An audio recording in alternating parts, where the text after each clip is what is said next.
میری بہن، اگر فرصت ملے تو سوئے ہوئے شوہر کو کبھی غور سے دیکھنا۔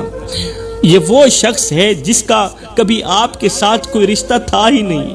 صرف نکاح ہی ہوا تھا کہ اس نے تمہارے اور تمہارے بچوں کے لیے نہ دھوپ کی پرواہ کی نہ سردی کی پرواہ کی، دن رات ایک کر کے تتی ریت پر کماتا رہا، اس لیے کہ مجھے کچھ ملے نہ ملے میری بیوی کو روٹی کا ٹکڑا مل جائے، میرے بچوں کو روٹی کا ٹکڑا مل جائے۔ نہ تو یہ اپنی تکلیف کی پرواہ کرتا ہے، نہ اپنے بخار کی پرواہ کرتا ہے۔ باہر کے لوگ اسے ذلیل کرتے ہیں، سخت کام لیتے ہیں، اس نے کبھی شکوہ نہیں کیا کہ مجھ سے کیوں سخت کام لیا جا رہا ہے، صرف اس لیے کہ میری بیوی اور میرے بچے خوش رہیں، ان کی میں ہر خواہش پوری کروں۔ آج کلائنٹ بدتمیزی کر رہا ہے، آج مالک بدتمیزی کر رہا ہے، اس بیچارے نے کبھی محسوس نہیں کیا، کبھی جواب نہیں دیا، کبھی یہ نہیں کہا کہ میں تھک گیا ہوں، کبھی یہ نہیں کہا کہ اب مجھ میں ہمت نہیں رہی۔ وہ گرمی میں جلتا رہا، سردی میں کانپتا رہا، بارش میں بھیگتا رہا، مگر گھر کی دہلیز پر قدم رکھتے ہی مسکرا دیتا تھا تاکہ بیوی اور بچوں کو میری تھکن کا احساس نہ ہو۔ تھکا ہارا شوہر جب سوتا ہے تو ہڈیاں درد کرتی ہیں، جسم کا بال بال تکلیف دیتا ہے، ہاتھوں کی رگیں دکھتی ہیں، کمر بوجھ سے ٹوٹ چکی ہوتی ہے، آنکھوں میں نیند کم اور فکر زیادہ ہوتی ہے، مگر یہ بہادر خود کو حوصلے دیتے ہوئے دل ہی دل میں کہتا ہے ابھی تھکنے کا وقت نہیں، اے میرے جسم ابھی تھکنے کا وقت نہیں، ابھی تو میرے بچوں نے بڑا بھی ہونا ہے، بڑا ہونے کے لیے ان کے لیے روٹی بھی کمانی ہے، ان کے لیے کپڑا بھی کمانا ہے، ان کی ضرورتوں کو بھی پورا کرنا ہے، ابھی میرے بچوں کی ضرورتیں باقی ہیں، ابھی میری بیوی کی خواہشات باقی ہیں۔ شوہر درد میں بھی خود کو تسلی دیتا ہے کہ اگر میں ٹوٹ گیا تو میرے گھر کا سہارا کون بنے گا، اگر میں ہار گیا تو میرے بچوں کے خواب کون پورے کرے گا۔ شوہر اپنے درد کو کچھ اس طرح چھپا لیتا ہے، اس طرح چھپا لیتا ہے کہ اگلی صبح پھر اسی حوصلے کے ساتھ کھڑا ہو جاتا ہے کہ شاید آج کا دن بھی اسی جد و جہد، اسی محنت کے ساتھ گزر جائے گا، مجھے کچھ ملے نہ ملے میری بیوی کو روٹی کا ٹکڑا مل جائے۔ اب ایک طرف وہ بیچارہ شوہر ہے اور دوسری طرف بیوی ہے، تھوڑا سا مسئلہ بھی ہوتا ہے تو ڈنڈورا پیٹنے لگ جاتی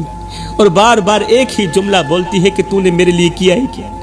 تو نے میرے لیے کیا ہی کیا ہے۔ بیوی کا یہ جملہ سن کر شوہر بیچارہ دل ہی دل میں رونے لگتا ہے، اس کا دل اندر ہی اندر سے چیخ کر کہتا ہے ہاں ہاں میں نے کچھ نہیں کیا، ہاں ہاں میں نے کچھ نہیں کیا، اپنی جوانی تیری ہر ایک خواہش پوری کرنے کے لیے میں نے قربان کر دی، ابھی میں نے کچھ نہیں کیا۔ تتی ریت پر کمزور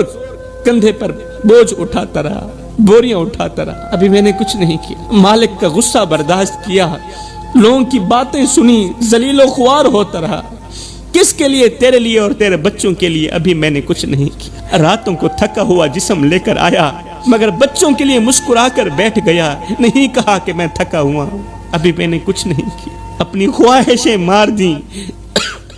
اپنے خواب دفن کر دیے، صرف اس لیے کہ میری بیوی کے چہرے پر خوشی رہے، ابھی میں نے کچھ نہیں کیا۔ اپنی جوانی کی طاقت مزدوری میں جلا دی،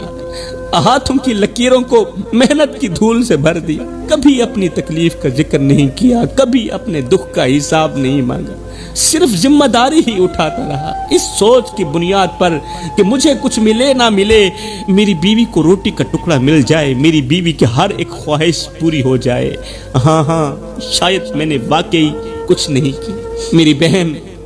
ایک لمحے کے لیے سوچ تو صحیح کہ اگر ایک دن یہ شخص تیرے گھر واپس زندہ نہ آئے تو تیرا کیا بنے گا؟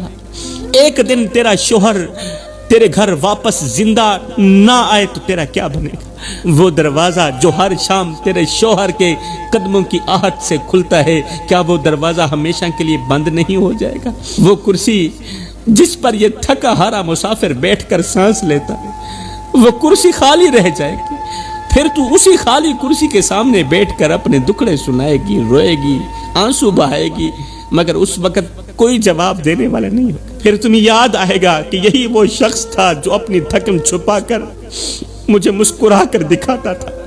یہی وہ شخص تھا جو اپنے بچوں کی ایک مسکراہٹ کے لیے اپنی پوری طاقت لگا دیتا تھا۔ پھر شاید دل سے ایک آہ نکلے گی کہ کاش میں نے اس کی خاموشیوں کو سمجھ لیا ہوتا، کاش میں نے اس کے درد کو پڑھ لیا ہوتا،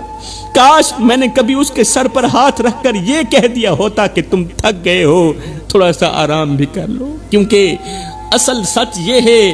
کہ دنیا میں بہت سے رشتے مل جاتے ہیں، مگر جو رشتہ بیوی اور شوہر کے درمیان ہوتا ہے وہ صرف ساتھ رہنے کا نہیں ہوتا، وہ ایک دوسرے کی زندگی سنبھالنے کا رشتہ بھی ہوتا ہے۔ ایک ایسا سہارا جو جب تک ساتھ ہو اس کی قدر کم محسوس ہوتی، مگر جب وہ سایہ سر سے اٹھ جائے تو پوری زندگی سنسان لگنے لگتی ہے۔